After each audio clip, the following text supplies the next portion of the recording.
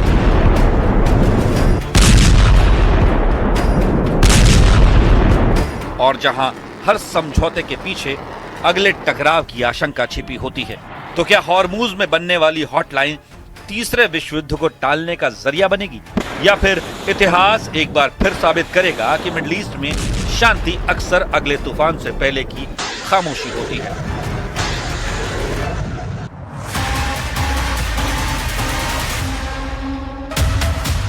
लेकिन इस सब के बीच एक और सवाल तेजी से उठने लगा है।